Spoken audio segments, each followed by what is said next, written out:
A local lawmaker claims there's a crisis brewing for building roofs over heads, just as those in rural communities construct a plan for more affordable housing. We've heard before how more people want more houses than there are in the state line, but WIFR's Nathaniel Langley learns that's not always the case for smaller communities.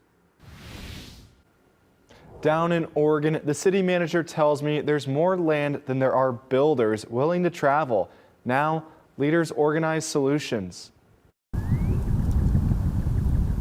For the last 10 years, these empty plots for homes awaited development in Oregon. I don't think I go a day without having some type of conversation in one way or another about what we call kind of attainable housing. The Oregon city manager says the goal is to finish a subdivision here, but there are roadblocks. I think one of the biggest issues we have is finding builders that are willing to kind of take the risk. That risk? Bringing builders to rural areas like Oregon.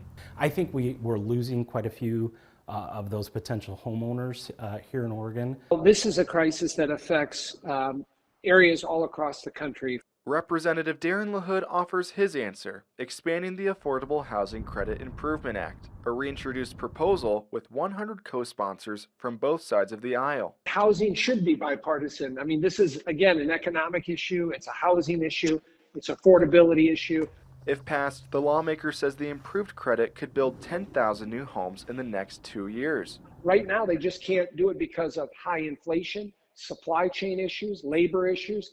This credit is going to give them those needed resources. Those inside Oregon City Hall call it one solution in their housing toolbox. It's just a constant battle. You know, it's try to get the stars to align, I think is the hardest thing right now, but we keep working on it.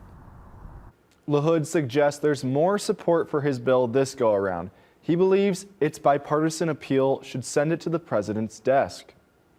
Thank you, Nathaniel. An Oregon city manager says the community will explore tax increment financing for more housing. TIF districts typically attract private development with public money.